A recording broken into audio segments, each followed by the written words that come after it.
What is going on, faithful? It is your boy, Niners Sickness, with the Niners Sickness podcast. Good evening, ladies and gentlemen, on this beautiful Sunday afternoon. Let's talk a little bit of football. But before we get started, please make sure to wipe your feet before entering and smash that like button for your boy, Niners Sickness. What's up, everyone? How's everybody doing tonight?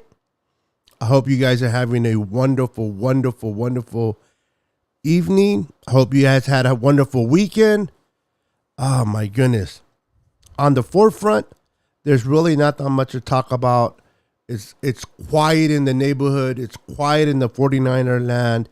PFF and some other individuals want to start up some crap with the whole Debo situation again. They want to start Debo hasn't reclined his trade and blah, blah, blah. But listen, guys, we all know this very well. Debo showed up to minicamp, right? Check mark. You haven't really heard anything up around Debo anymore. Debo hasn't been talking about he wants to leave. Debo hasn't been saying that he's been unhappy. Debo hasn't stopped following the 49ers. None of that has happened. So that allows me to believe that there's no fire.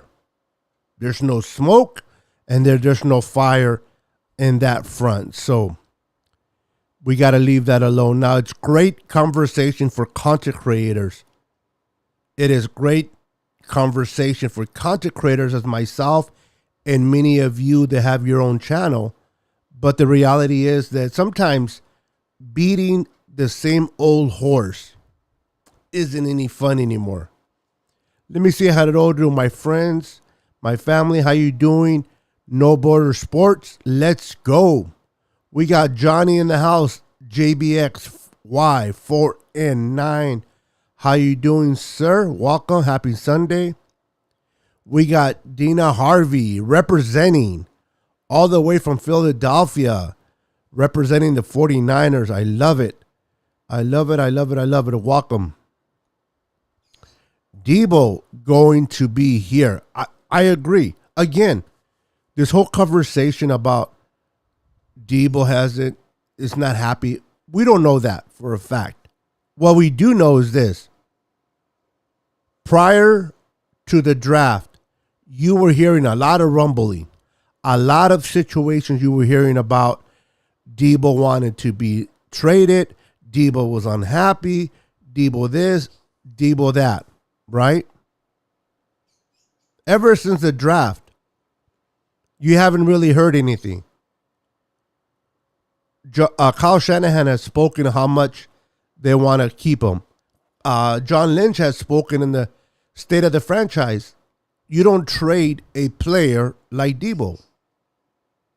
You haven't heard anything from Debo on his social media, and I've been following him closely. You haven't heard anything from Debo. So what makes the faithful believe that he wants out? Now, come training camp, we're going to get a better idea of where we stand with Debo. What is going on, Cardcast? How you doing, Cardcast? My young podcaster. This gentleman here has his own podcast. He's growing his channel. I believe he's 200 plus members. If you're watching my show now or you're watching it on a replay, go support this young man. This young man, 15 years old, has a passion for the Niners, loves the 49ers. Go support him. I appreciate that. Also, my boy Ryan from No Border Sports. He has his podcast as well. We also have a podcast that I'm with him, Bashar, and Aaron. So I'm excited to do that. We're going live tomorrow. So check us out for that. But he has his own channel as well. So go and support Ryan and support his channel. Dina says, I am on vacation at the beach watching you, my friend. How are you? Oh, my goodness. Me and my wife, we are blessed.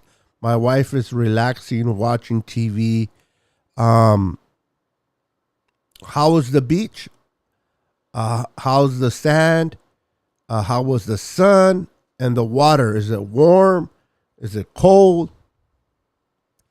But I appreciate, you don't have to watch me from, you definitely don't have to watch me from the beach, but I truly appreciate your friendship, Dina. You are definitely amazing. Thank you so much for your support for this channel. All right, so let's see here. How are you doing, my friend? I am doing great. Thank you for asking there, CarCast. How are you? Thank you for wiping your feet as well. Ryan says, what's up, CarCast? Can't wait for our show on Wednesday. Okay, you guys are going live on Wednesday? Check it out, man. Check it out. Dick Tracy is in the house. My brother from another mother. Pero, you're looking mean and clean, my brother. How you doing, sir? Good to see you. Got the 49er ready to go. How are you doing, brother? Good to see you. Welcome. Always enjoy having you on here on the 960 podcast. Now, I don't know what language that was. I was trying to get it out in English. Dick Tracy says, keep the hustle, CarCast. My boy Ryan says, yeah, it's Monday. Tomorrow at 6 p.m. Pacific Standard Time on the Niners First Takes channel for our show. Yeah, so right now, as we're getting our show off the ground, we're going on Aaron's channel, 49ers First Take. I'm pretty sure that all of you guys already are subscribed to his channel, but if you're not, go and subscribe to my boy Aaron, 49ers First Take, and get ready to watch us on his channel. It'll be myself, Bashar from 49er Minded, Ryan from No Border Sports, and your boy Beto, Niner Beto, or Beto is the correct word, but a lot of Gavachos can't say my name, so they say Beto, which is okay as well, at the Niner Sickness podcast. So tune in tomorrow, support us, and enjoy the show. Let's see here. Sweet. Okay, we have something from our boy Johnny. Let's see what Johnny has to say. If there was no fine or no contract here season for missing mandatory camp, do you think Debo would have still attended? This is the thing. He's not making the money that a lot of receivers are making, but let's not get it twisted. It's not like he's hurting financially right now. He got paid in the millions when he got drafted, so he's considered a millionaire. He's not making the money that we make, nowhere close. 90,000 is a lot of money. Definitely a lot of money for you and I. And it's a lot of money for Debo. But if Debo wanted to miss, if Debo was truly convinced that he did not like the 49ers, he is not happy with the 49ers, whatever situation within the organization could not be resolved, it was dead in the water, if you will. I guarantee you, Debo would have not showed up. DK Metcalf. Okay. DK Metcalf got picked at a later spot in the second round. Debo went first, and then DK went towards the end of the second. So what am I saying by that? Debo made more money than DK. DK did not show up to camp for mini camp. So he got fined. So if DK can afford it, you better believe that Debo can. The fact that Debo showed up shows that whatever rip there is between the organization and Debo, it's there, but it's not dead in the water. And personally, myself, nothing's for certain, because unless you're Debo or the organization, all of us are just speculating. But my speculation of this is the whole trade was just a ploy to get some type of leverage. Debo wanted some type of leverage, so he went with the "I don't want to be here, trade me." But this is where his home is. This is all he knows since he's been drafted. He's developed great relationships with the players. I can't see how it would be hard to get along with a general manager like John Lynch. I can't see how it would be hard to get along with a coach like Kyle Shanahan.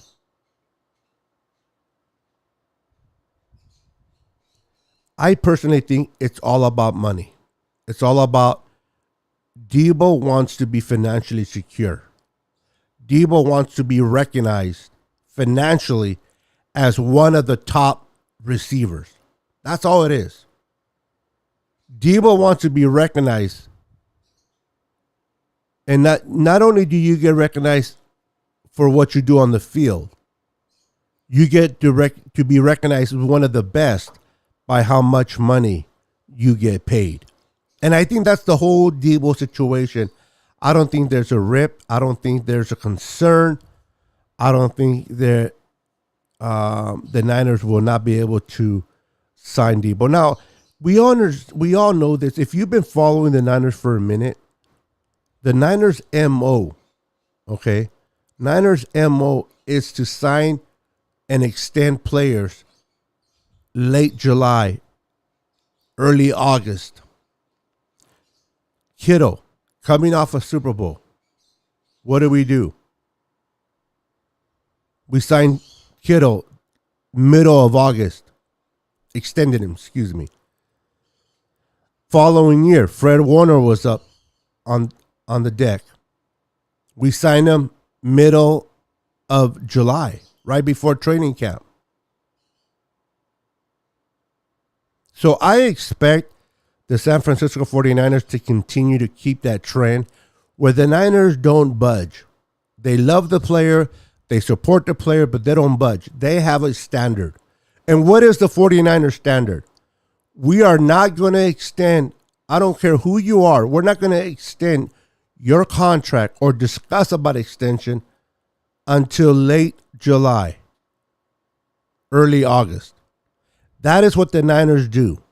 So Debo just wants to be recognized as one of the best receivers out there. And the Niners will make him a high-paid receiver. Now, will he be the highest paid? No. Is Debo truly a pure receiver? No. Debo is an excellent receiver. Debo can be used in the backfield. Debo's a multiple type of receiver. But he's not your Devontae Adams. He's not your A.J. Brown.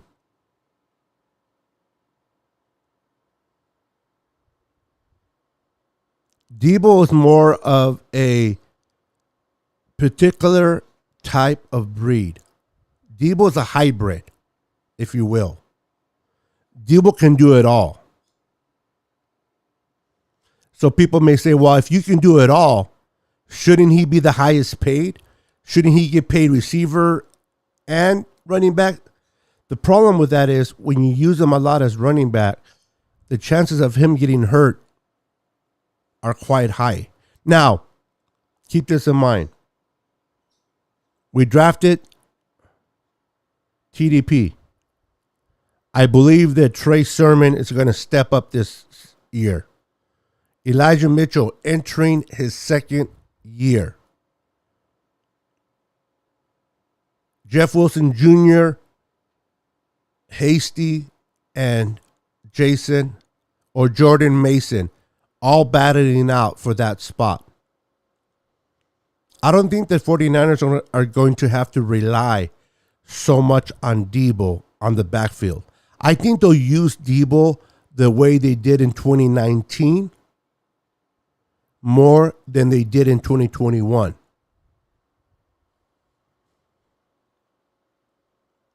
But we'll have to wait and see. All right, let's see who else popped in here real quick. Kimberly is in the house. How you doing, Kimberly? Welcome to the channel. Welcome. We got Robert Davis in the house. What's up, Robert? Hola, Beto. I wiped my feet. Thank you, sir. So glad I caught you live. Debo will get paid like everyone else just before training camp. That is how the Niners organization does it. He is under contract, and he's not going anywhere, at least not this year. And Debo doesn't really have the leverage, right? Let's go worst case scenario. Debo's not happy. Debo still has to play out this year. And next year, the Niners, if they want, I don't know they will, but if they want, they can franchise tag him for an additional year. And they can do it again the following year. So if they really want to keep him, they can keep him up to 3 years. But I believe that the Niners don't like franchise tagging anyone. They rather sign them. So I think they will take care of that. And Debo will be here for a very long time. Welcome, Robert. We got David McNew in the house. What's up, David? How are you doing, sir? Good to see you, my friend. Thank you for wiping your feet, Kimberly. Thank you, thank you. Yeah, for those that are just popping in, make sure to wipe your feet before entering and support the channel that way. Appreciate it, guys. All right, we got Luis Moreno in the house. What's up, Luis Moreno? Welcome, my friend. Welcome to the channel. How are you doing, sir? Good to see you, my friend. Also, like, comment, and subscribe if you are not subscribed already to the channel. And for those that are not following me on Twitter, please feel free, if you can, follow me at Twitter at NinersSickness49. I post a lot of things of what's going on with the channel on there, so you're welcome to get informed. If you're not following me on IG, go and follow me on IG at NinersSickness.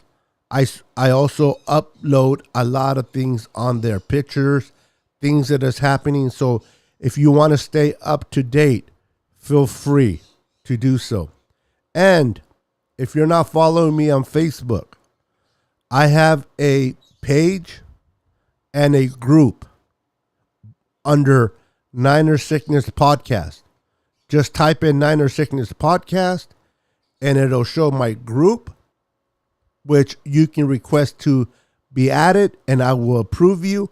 And then you can find my page, which all you got to do is hit the like button and you'll automatically become a follower of the page.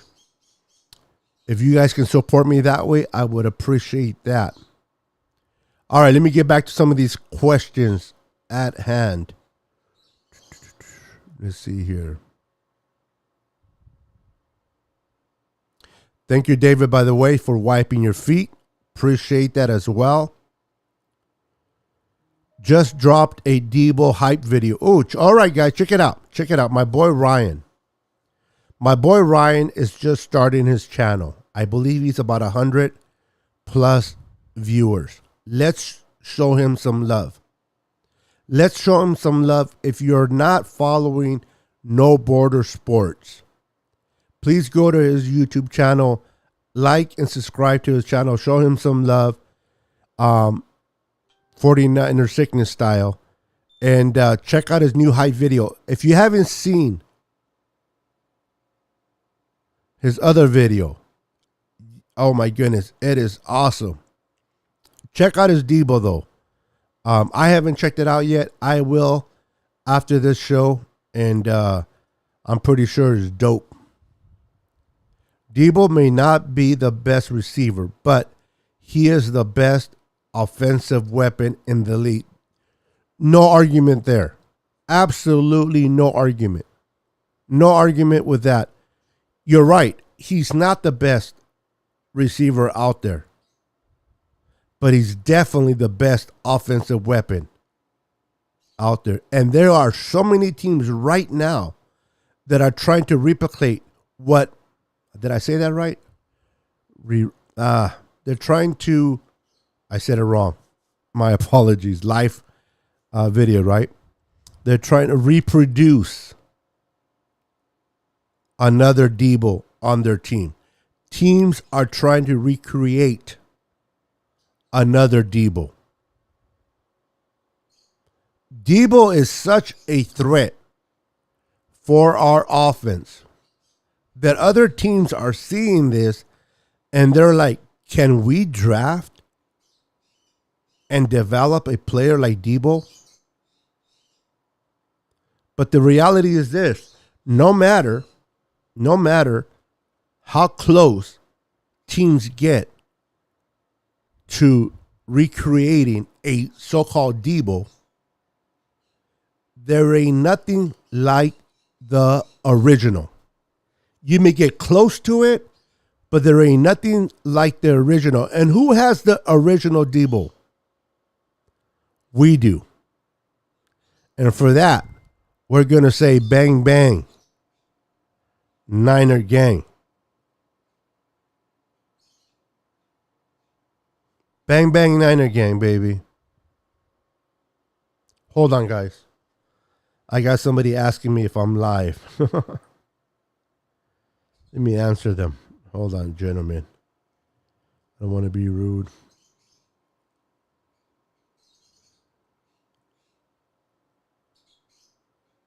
Hold on, guys. YouTube channel. So, let's see. So, you're absolutely right there, Robert.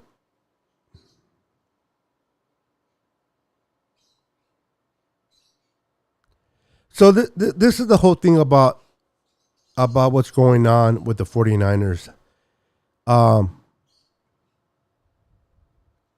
There's a bunch of nothing going on right now, which is good.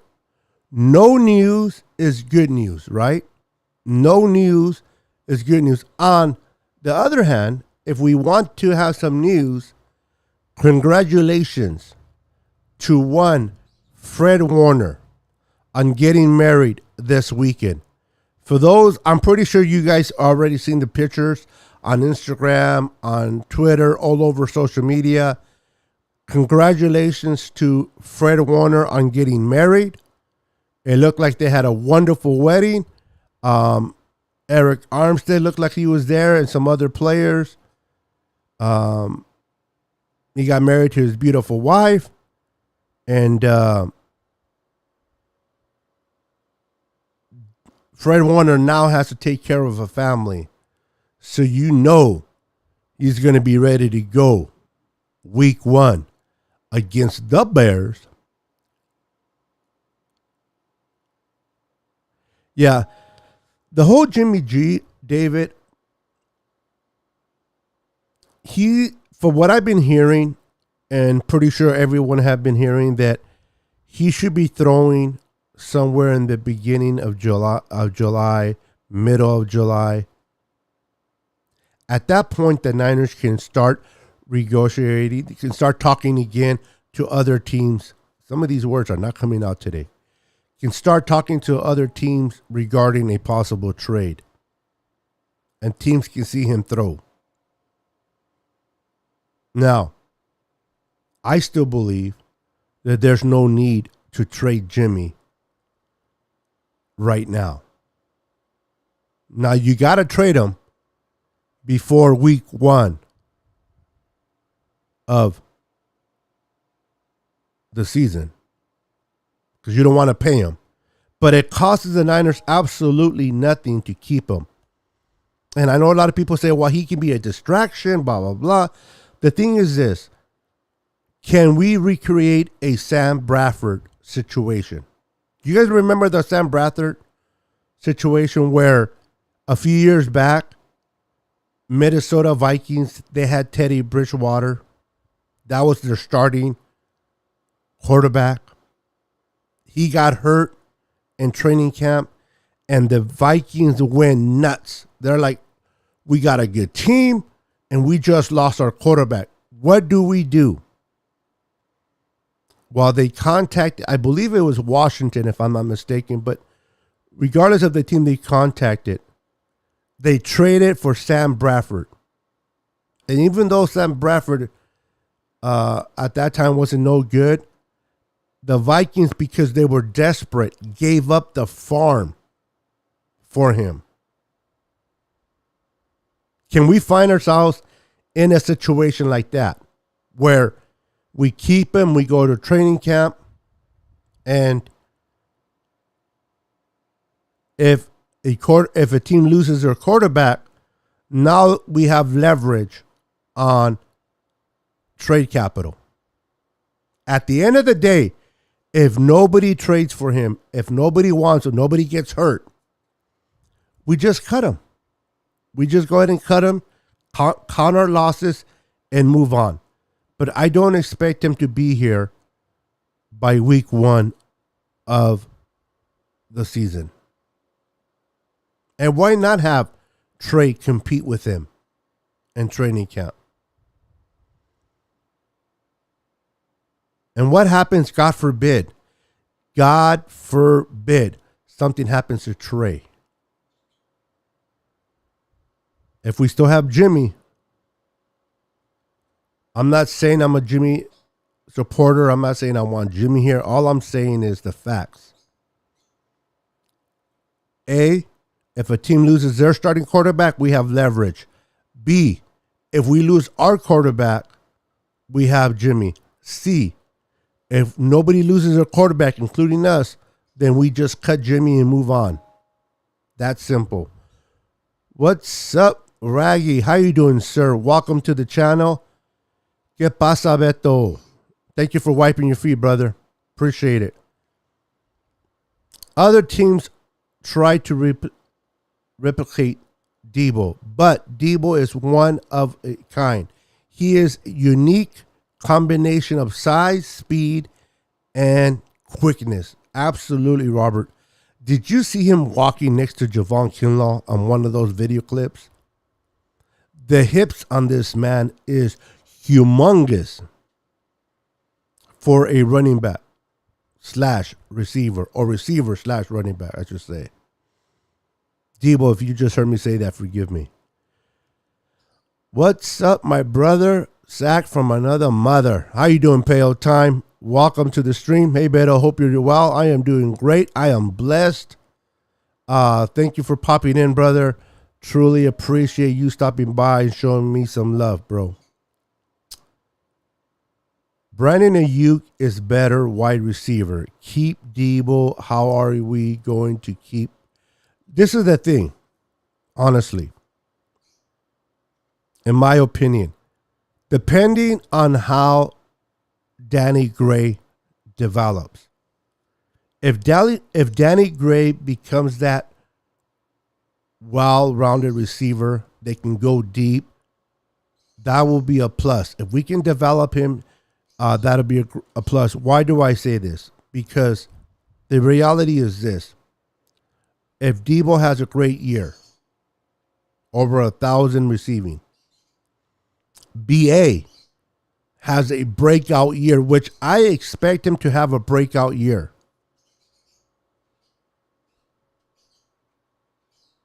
You can't pay both of them. Now, if we extend Debo this offseason, Then next offseason, we're going to extend Bosa, and that would then itself is going to cost us some money. And then who is up on deck? Brandon Ayuk. He's going to get paid. Now, depending on how Danny Gray develops, depending on how Juwan Jennings continue to develop, most likely they will trade Debo. Now, this is looking forward into the future, but the most likely they will trade Debo for some capital and keep Brandon Ayuk. Juwan Jennings and Danny Gray. And then remember, we have Ray McLeod.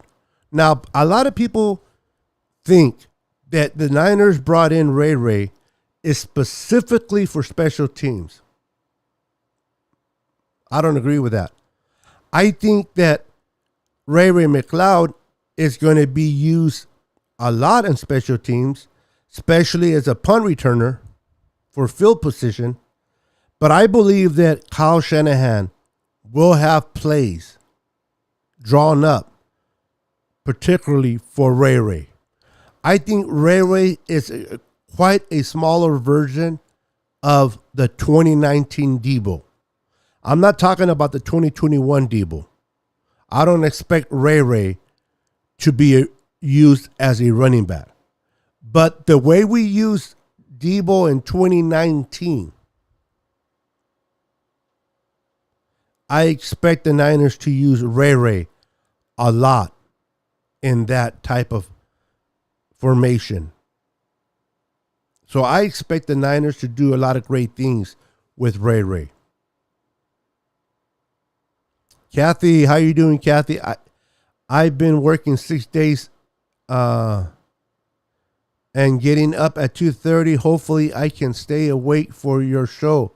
Well, listen, if you can stay awake, Kathy, I appreciate you.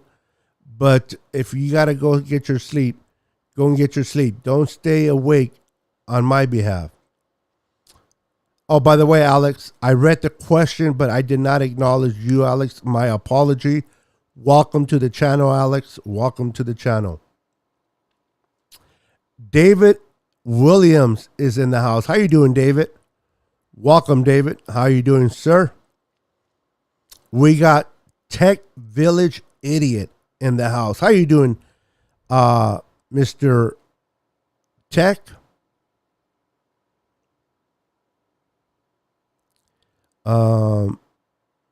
Sam Bradford, let's not talk about him. Yeah, that was actually the last player or the last rookie that got paid a lot of money coming out of college by your LA Rams. Since the new CBA back then came out, which I like it. I like it that the players don't get paid all that money until they earn it in their next contract.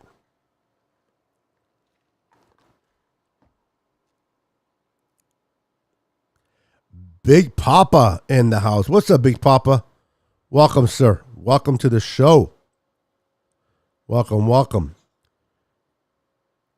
Yo, feel me.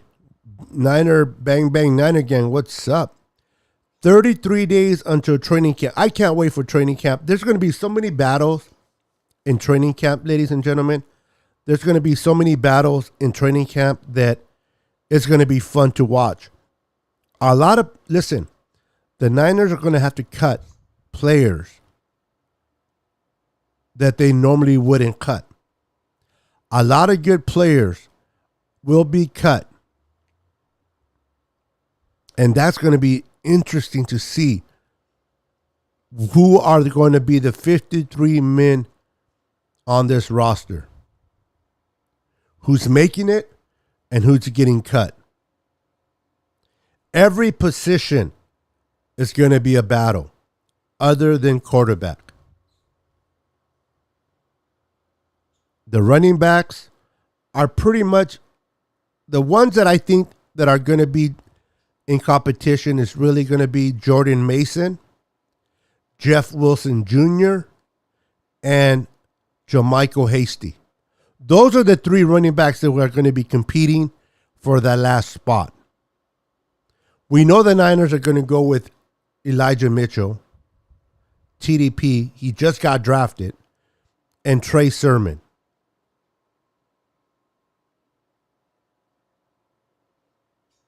But who's going to be that fourth running back? Will they go with the experience and Jeff Wilson Jr., or will they go with a different type of pace running back with Jordan Mason? Because let's keep it real. Elijah, TDP, and Trey are particularly kind of the same type of running back. Jordan Mason and Jermichael Hasty are the ones that are a little bit different. And Jeff Wilson Jr. are like the other three. So it'll be interesting to see who wins that fourth spot. Because they're going to keep Juice, obviously. He'll be the fifth running back. But we know that he's a fullback. Who will get that fourth spot? Jordan Mason, Jeff Wilson Jr., or Jermichael Hasty? And then moving over to the receiving core. 5 receivers are guaranteed to make it. Deebo Samuel, Brandon Ayuk, Juwan Jennings, Ray McLeod, and Danny Gray. Those are your 5 guaranteed receivers. The Niners have been known to go with 6 receivers every year. Who do they go with their number 6 spot? A lot of people think it's going to be Malik Turner taking that spot because you're going to have to be used in special teams. So the battle is really going to be who's going to be number 3 and number 4 and who's going to take that 6th spot. So that'll be fun to watch. The offensive line, it'll be interesting. A lot of people are like Aaron Banks at left guard, Jake Brundle at center, right? Pretty much, can't say guaranteed, but pretty much cemented there. But there's going to be battles at the right guard and right tackle. A lot of people presume that Mike McGlinchey is automatically going to win that spot. Automatically going to win that spot. I don't think so. I think that some of our rookies could challenge Mike McGlinchey. If anything else, at least they bring the competitiveness within Mike. We don't know how Mike is going to be from that injury. Is he going to be fully recovered? Is he going to be able to do the things he did before? Is he going to be hindered? What is going on with Mike? We don't know. We'll find out in training camp. But the fact that we have Spencer Burford, which I think will, if not this year, next year will take over at the right tackle position. Spencer Burford. Oh my God, I always butcher that last name. My apologies. And then at right guard, a lot of people are tagging or pinning in Daniel Brunskill because he's played it for the last year or two. But I think that Jalen Moore may give him a run for his money. I think Jalen Moore could easily battle Daniel Brunskill for that spot. So there's going to be a few competitions going on the offensive line in training camp. We're going to see a lot of different offensive linemen during what is it called? I'm throwing a blank. Help me out here. I was going to say fantasy football, but that's not it. I cannot think of it. Oh my goodness. The games that are played before the regular game. Preseason. My goodness, I'm getting old. During preseason, the 3 games you see in preseason, don't be surprised if you see a lot of shifts going on the offensive line. They're going to try to move around players on that offensive line during preseason. Now, if you're like me that don't like to lose, if you're a Niner fan that doesn't like to lose, I'm going to tell you right now, we may not win one preseason game. And that's okay. Why? Because the 49ers are trying to figure out who are going to be the best 5 offensive linemen, or best 4, because we know that the silverback has his left tackle position cemented. The Niners are going to try to figure out who are going to be the best 4 linemen next to him. So they're going to experiment a lot, in my opinion. They're going to experiment in the running game. They're going to experiment in the receivers. I don't care whether we win or lose in preseason. I want to see the experiments they do. I want to get a glimpse in the direction the Niners may be heading in starting week 1. I want to get a feel of who may be the starting lineman. I want to see Danny Gray run for the long, deep ball. I want to see some crazy utilization of Ray. And then I haven't even spoken on the defensive side of the ball. Do you guys know that we have 9 corners battling out? 9 corners. And you guys know very well that we're not keeping 9 corners. We're not keeping 9 corners. Who is going to get cut that is a good corner? My goodness. Do they cut Jason Verrett? Hopefully he passes waivers and makes it to the practice squad, or doesn't get picked up, not waiver, but doesn't get picked up because of his injury prone. Do they cut Dante Johnson? Because no other team really looks at him the way the Niners do. No other team really is in love with a corner like Johnson the way the Niners are. Do they cut him and try to bring him back?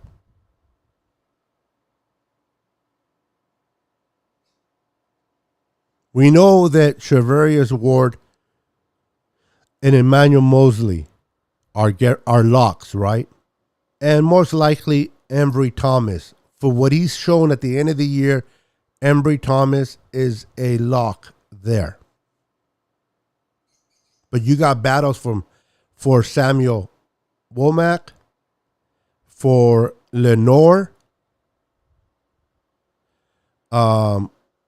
Castro Fields, Johnson, and Verrett. There's going to be some battles going on in that secondary. Other than the 3 corners that I mentioned, Ward, Mosley, and Thomas, who's going to battle it out for the rest? That's going to be interesting to watch, right? Then we know that Jimmy Ward is our starting safety, but who's going to start next to him? Is it going to be Hufanga, or is it going to be Travarius Moore? Is it going to be Odom? Is it going to be O'Neal Jr., the undrafted safety? Who's going to play alongside of Mr. Jimmy Ward. I personally think it's going to be Hufanga. I think Hufanga is going to demonstrate this year how important, or no, not important, but how much he has improved. Excuse me. How much he has improved on this defense.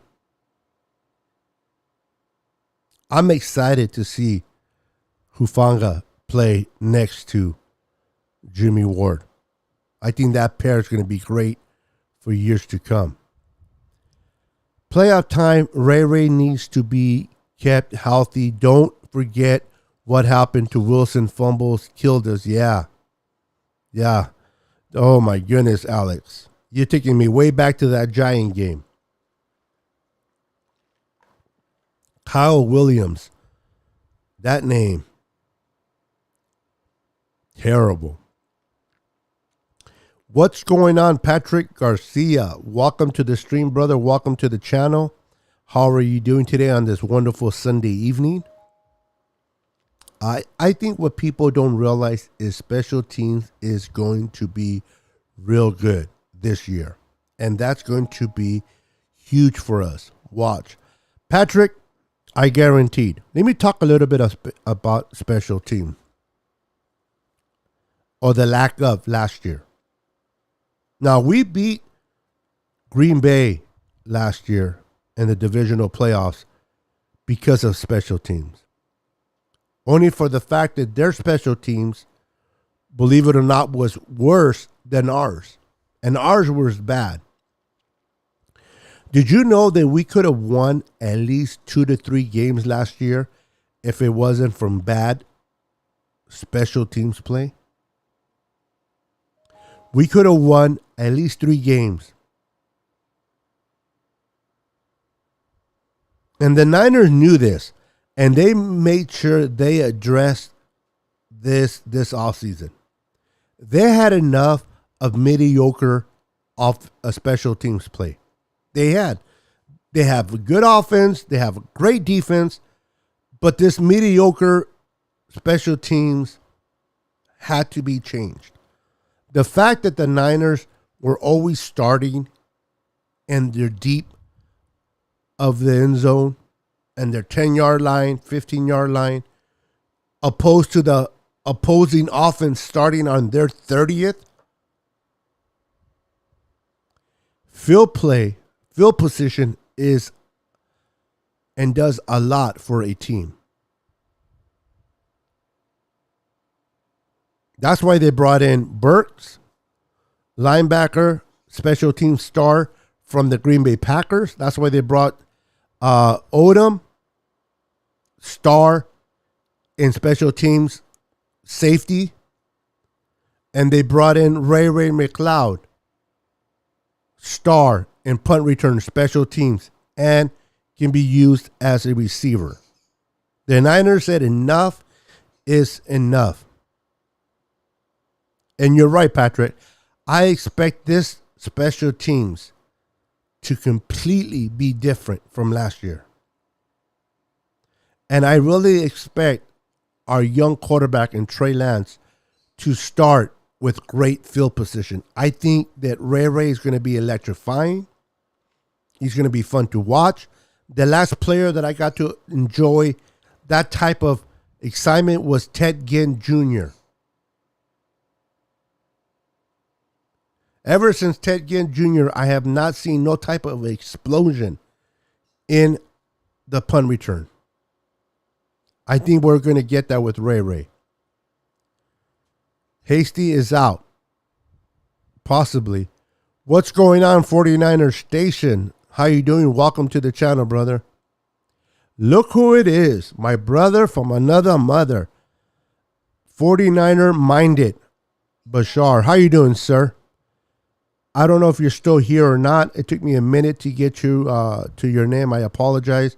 Sometimes I get to talk a lot and I don't look at my comments. For that, I apologize. But welcome. If you're still watching, brother, if you're still tuned in, I don't expect everybody that says hi to stay tuned in. Everybody has their lives. People have to do things. People are busy, whatever it is. The fact that people tune in and say hi, even if they leave. I'm not saying that Bashar has left, but if you stop by and just say hi and then you move on, I appreciate that. I really do. I do that to a lot of teams.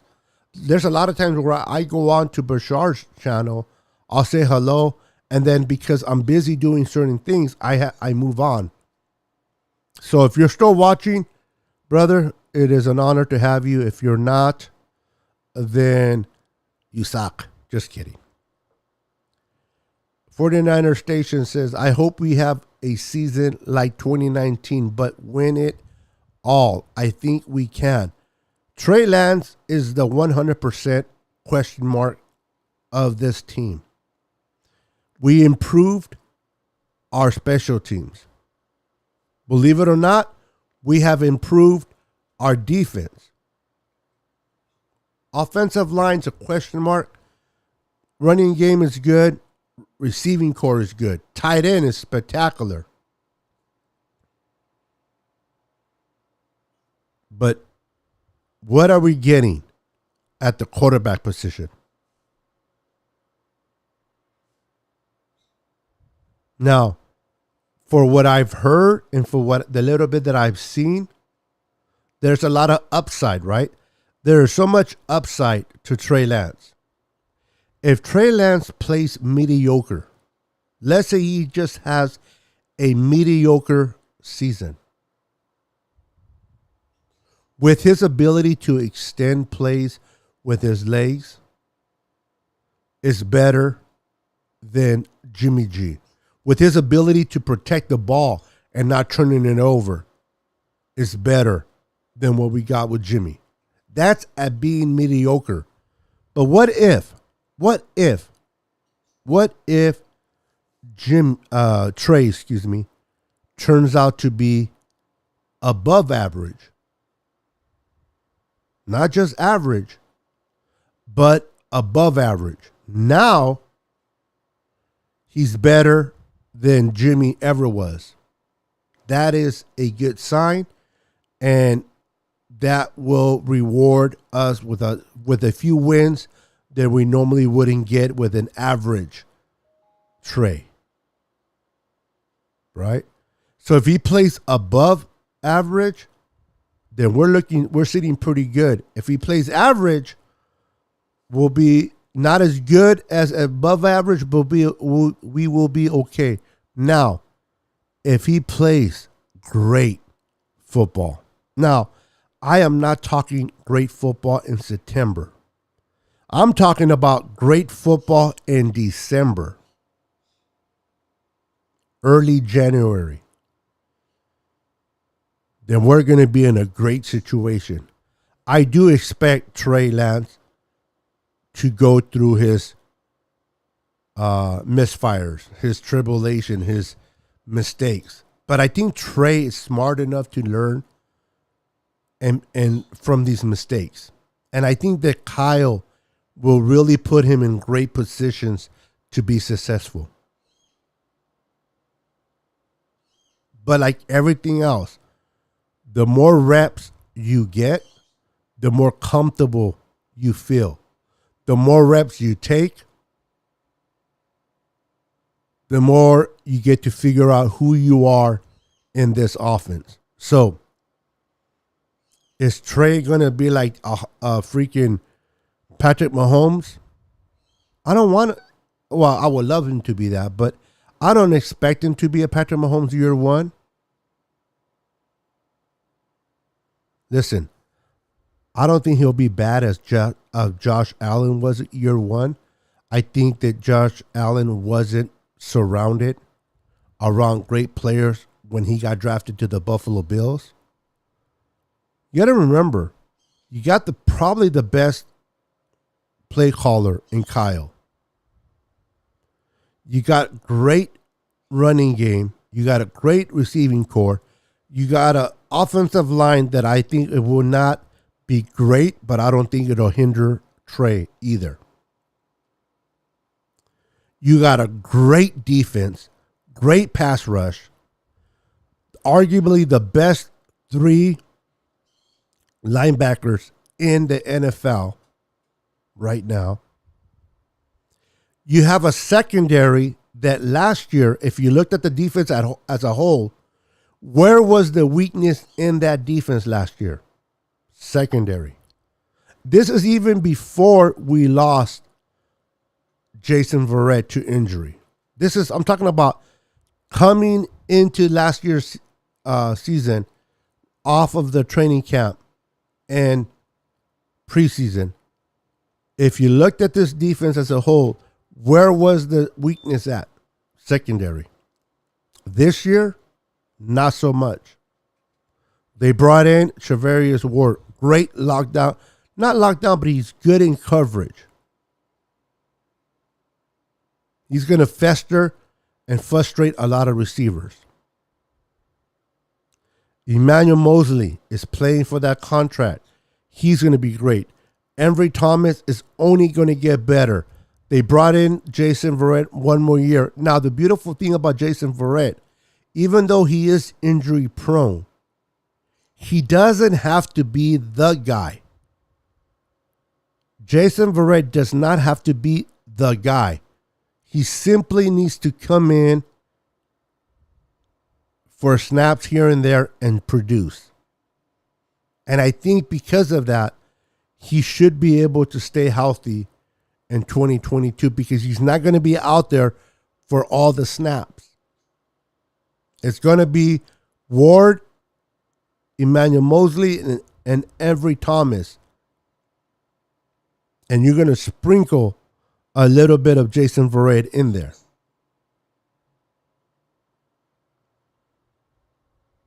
I don't expect Verrett to be used or depended on like he was in 2020. Bashar says, 49er minus says, I like Jalen more as well. I hope he beats out Brunskill. Now, I'm not hating on Brunskill. I think Brunskill, for the most part, does okay at the guard position. Compton was terrible at the right tackle last year. Oh my God. But you always want to get younger, right? So if Jalen Moore can produce the same quality of play or better than Daniel Brunskill, then you move on to Jalen Moore. This year, the people that make the 53-man roster are going to have to earn it.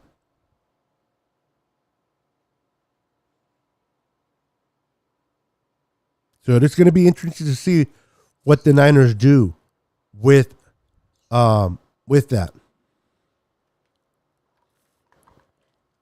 Preseason is going to be fire this year. So many camp battles that are going to play out. The Niners have such talent. Other teams will be waiting to pooch players. Yeah, Seattle Seahawks, right? They're going to be waiting, most definitely, to trying to pooch players off our roster. Freaking Seattle, man. I'm telling you, they are waiting for Jimmy G to hit the cutting board. If Jimmy G gets cut, you know Pete Carroll will be like, yo, Jimmy, mister, I can't throw deep. It's okay. We still want you over here because we have Drew Luck and we have the other guy. I don't even know his name. Oh, yeah, I think he's like, I think his last name is Smith, Gio or something like that. So, Jimmy, if you're available, you want to come and play for the Seahawks? You know Pete Carroll's going to be on that phone. I know I did a terrible Pete Carroll, but it's all right. The dude is drama anyway. Make sure to wipe your feet before entering if you haven't done so, and smash that like button for your boy Niners sickness. And if you haven't done already, like, comment what you're doing, and subscribe if you haven't subscribed already. I would appreciate that very much. So, going into training camp, what do you guys look forward on seeing? What type of competition do you want? Where do you want to see the competition? Is it the offensive line? Is it the running back? Are you curious about Trey Sermon? Do you think that because if Trey Sermon gets beaten by TCP, that's concern. That is very concerning because TCP's coming in his rookie year. Trey Sermon has been here for a whole year and now a full offseason. I expect Elijah Mitchell to be the starter. I expect Trey Sermon, based on being here for a whole year and a complete offseason, to be the number 2 back with TCP coming in at third. If TCP gets the second spot, then I wonder if the Niners will trade Sermon, because there's no way, even if TCP is a better running back than Trey Sermon, there shouldn't be no reason why TCP outbeats Trey Sermon this offseason. TCP is learning the offense. Trey Sermon should already know it, at least more than TCP. So, are you curious about what's going to happen there? Are you looking more at the receiving core? Are you more like me? Are you in the more of the defensive side? Who is going to be that player that does not make that D line? We normally go with 11 D linemen, but we have more than 11 that can be a starter on any other team. Who is going to miss out on making that 11th spot for the D linemen?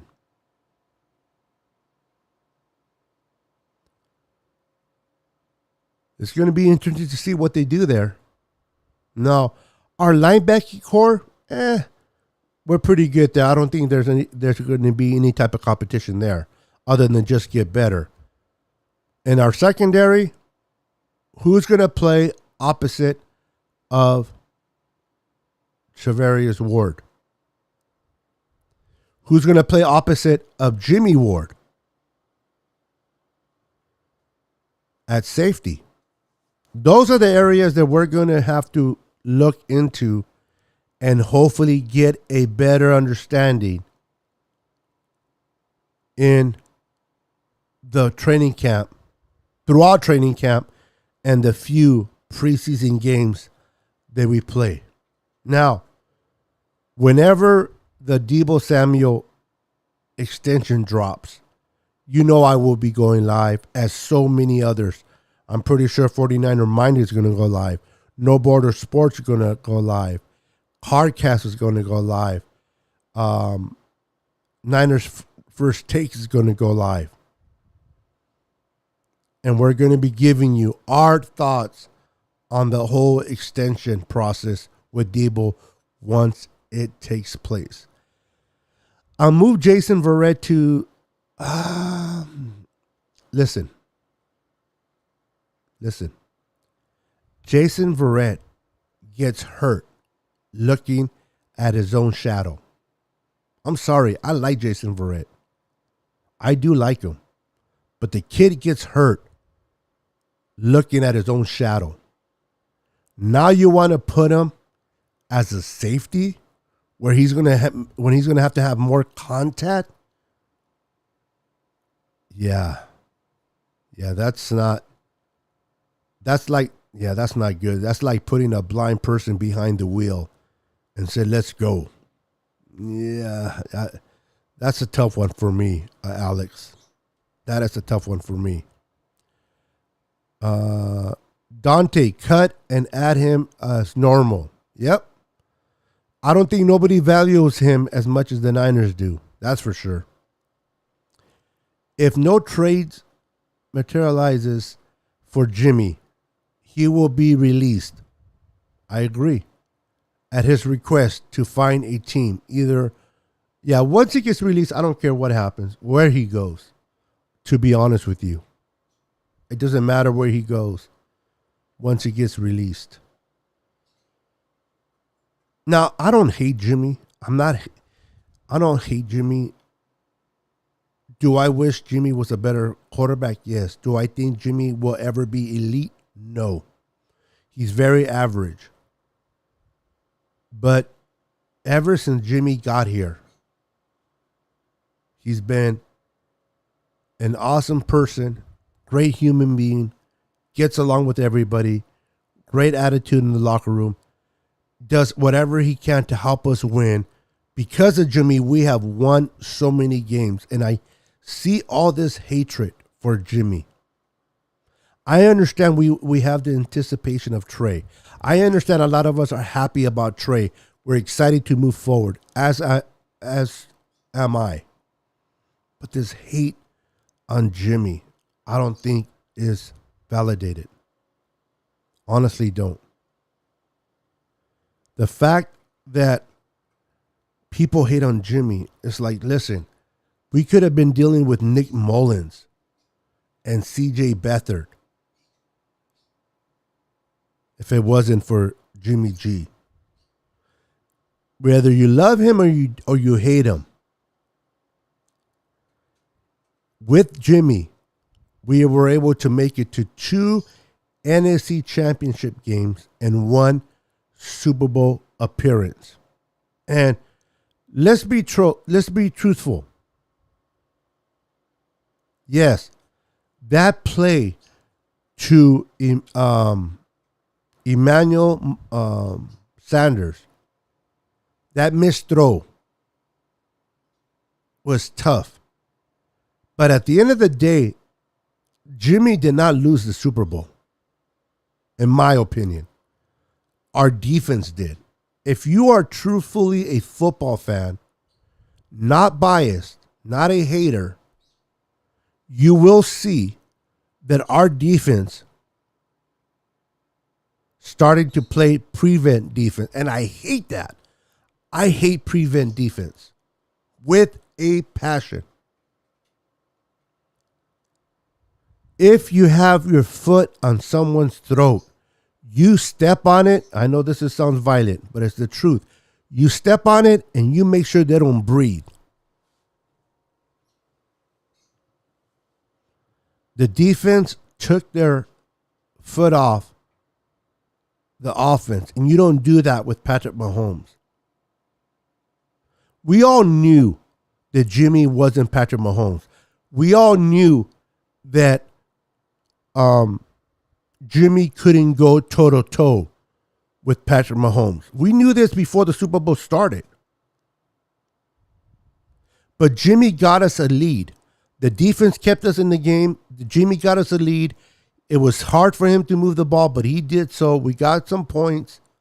But then the fourth quarter comes in. That 50-yard bomb from Mahomes to Tariq Hill, that wasn't on Jimmy. That wasn't Jimmy. Right? That was on the defense.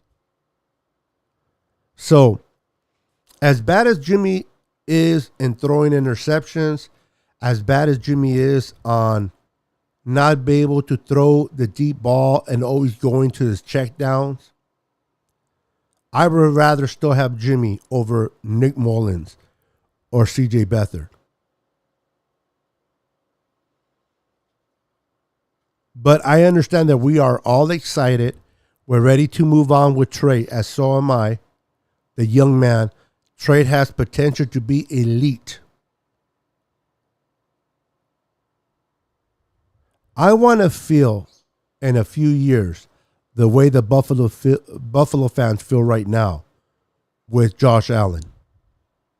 If truth be can be told, in a few years from today, I want to feel the same fire and comfortable with Trey as the Buffalo fans feel today going in with Josh Allen.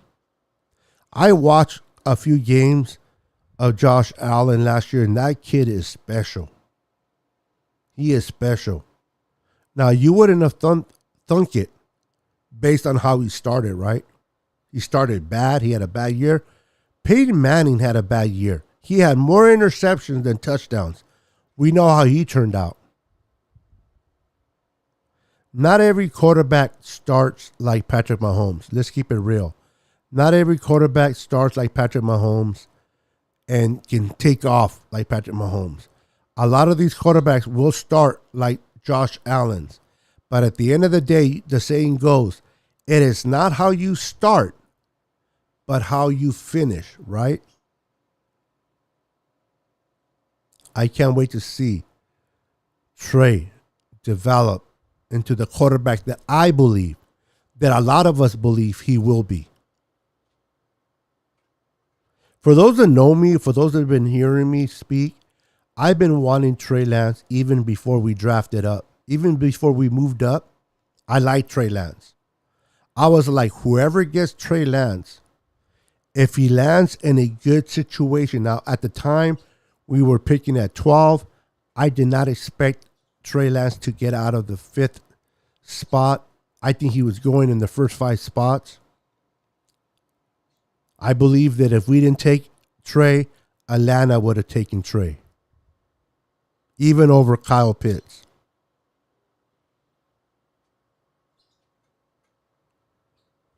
He was not going to... People are like, oh my God, why did we take Trey Lance? We could have waited at 12 and taken him there. Really? How do you know that? How, not to get off a topic, but how do you know that? How do you know that Trey would have been there at 12? There's no absolutes, especially in the draft. You don't know if let's say Atlanta didn't want him, or I forgot who picked after Atlanta. But there's trades, right? Teams will trade if there's a player they covet. If there's a player they love, they will trade to try to get there. Now, we took Trey Lance at 3, so we didn't see that many high trades, but who knows if Trey would have not been taken by the Niners and we would have stayed at 12. There's no guarantee that we would have got him. And the fact that the Niners traded about a month ahead of schedule of last year's draft, they were able to properly evaluate Justin Fields, Mac Jones, and Trey Lance. 3 quarterbacks that Kyle Shanahan had about a month. Now, although a month is better than a few days, it's still not long enough, but Kyle was looking at 3 different quarterbacks. Justin Fields, Mac Jones, and Trey Lance. And ultimately, he chose Trey. According to John Lynch, and I'm not saying that John Lynch is a complete honest person, but he tends to tell the truth a lot more than he lies, in my opinion. And when he said that when they left the pro day of Justin Fields, and when he mentioned how excited Kyle was looking at his laptop or his iPad, and he was looking at film of Trey Lance, they were leaving Justin Fields' pro day, and he was watching Trey Lance's film and not Justin Field. I was going to say Justin Timberlake. But so that just tells you that Kyle was zoned in at Trey from the beginning. Now, I do believe there's some merit, and I do believe there's some truth. Where there's smoke, there's fire. I do believe there was some hesitation on whether they should take Mac Jones over Trey. And that's, to me, that's normal, honestly. That is normal. That is normal. Why? Because Trey Lance has the ability to be elite, right? To be elite and to be special. Has the ability. But there's no guarantees in that ability. A lot of quarterbacks that came out of college had the ability to be great, and they weren't. Mac Jones, as much as people don't like him, I don't think he'll ever be elite, but he's good as an average quarterback. You can win games with Mac Jones. Mac Jones is definitely an upgrade to Jimmy Garoppolo. So I can see where Kyle might have. Should I go with Mac Jones? Should I go with a Zay? Because everybody wants to be safe. Listen, guys, before we criticize Kyle for even thinking of taking Mac Jones, how many times in your life have you chosen the safer decision over a riskier one? If you can keep it 100, I'm pretty sure many times in your life you chose the safer route rather than the one that wasn't so safe. It is an instinct that it's the thing that we do. Kyle, as a head coach, he's like, Trey has the potential of being great, but we can win a lot of games with Mac Jones right now. We have the offense, we have the defense, we have the running game. We can win a lot of games with Mac Jones. But if we get to the Super Bowl with Mac Jones, is he enough to get us over the hump? And I believe, and this is my opinion, that even though the chances to get to the Super Bowl right now are probably less of a chance with Trey than it is with Mac Jones, but I do believe that once we do arrive to a Super Bowl, Trey Lance will be that F factor. He will be that common denominator that allows us to win the big game over Mac Jones. I believe that Kyle's seen this in Trey. He goes, we may have to develop Trey more. We may go through more bumps and bruises with Trey Lance than we would have gone with Mac. But I believe that if Trey Lance turns out to be the quarterback that I want to mold him to be, we can definitely win the big game with him over Mac. So the fact that the Mac was part of the conversation was true. A lot of Niner fans, Mac Jones was never part of. You don't know that. You don't know that. Again, if you're honest with yourself, how many times have you taken the safer route over the dangerous one? You don't think Kyle for a minute thought, man, I know I can do a lot with Trey, but he's a developmental quarterback. I can win a lot of games with Mac, but I know that with Mac Jones, I have my limitations. Do I go with a development quarterback with no limitations? Or do I go with a quarterback that has limitations but I can win with? And I think that the Mac Jones fits in the category of the Kirk Cousins. Even the Matt Ryans. Because Matt Ryan hasn't won the big game yet. With a couple of other quarterbacks that the Niner that Kyle had underneath him. And I think Kyle realized after losing to the Chiefs on that Super Bowl that, hey,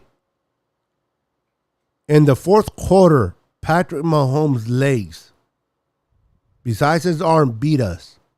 And I think Kyle got a rude awakening that we need a mobile quarterback. Now, real quick, I want to state this. I really do. Trey Lance is not a mobile quarterback. Yep, you heard me say that correct. Trey Lance is not a mobile quarterback. Trey Lance is a pocket quarterback that can extend plays with his legs. Trey Lance is a quarterback that is always going to be looking down the field to see if a route develops and get the ball out of his hands, then try to run. Running for Trey is going to be his last resort. He doesn't have the instinct to run. He looks down the field. Now, against Arizona, when he first started last year, his career in the NFL, he had a injured finger. Who knows if that injury to that finger really hurt him? So the Niners called a lot of runs. So he ran a lot, and he didn't do that very good of a job either. He's not a Lamar Jackson. Lamar Jackson is a runner first and a passer second.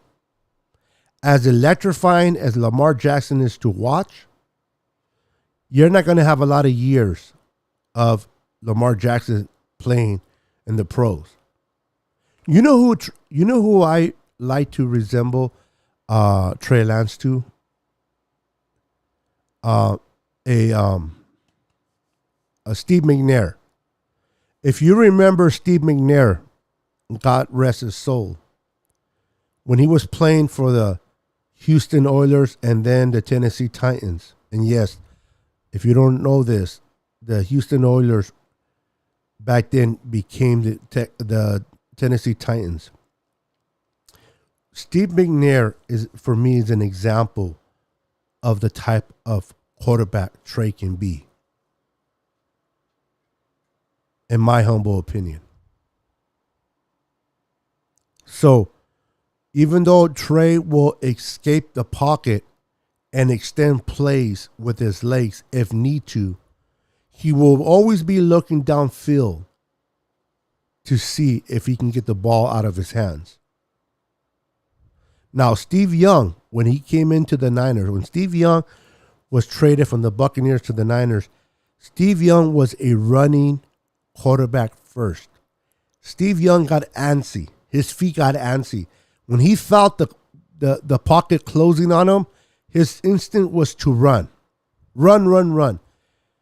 They had to develop him as a passer. And he did. They did. He became a passer, and the rest is history.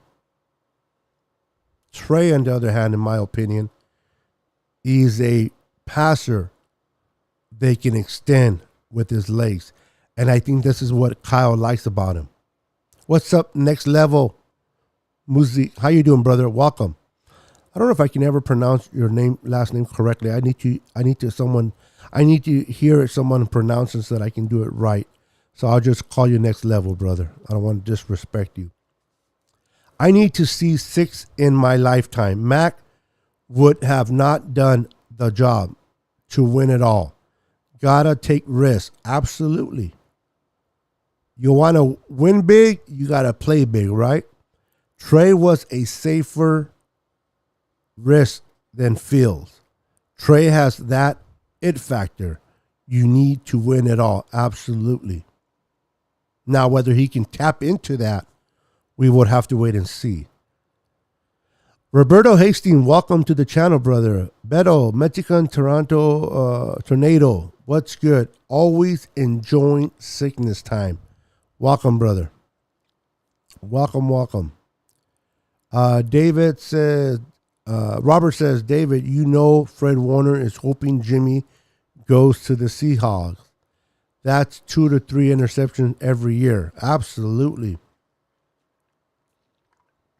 Anyway, it's been about an hour and a half. I've been on here chopping it up with you guys on this wonderful Sunday afternoon. You guys have a wonderful evening. And continue to relax on this Sunday.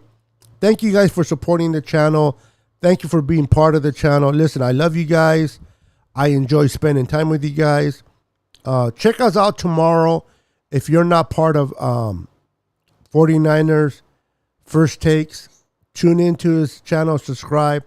Myself, Aaron, Ryan, and Bashar, we are going to be going live tomorrow, and we're going to be talking 49er football there. So, and then I have a special guest on Thursday on my channel. So, you guys have a wonderful, blessed evening. Always a pleasure of being part of you guys. Thank you for just putting up with me. Love you guys. God bless you. And we'll see you on the next podcast. Peace.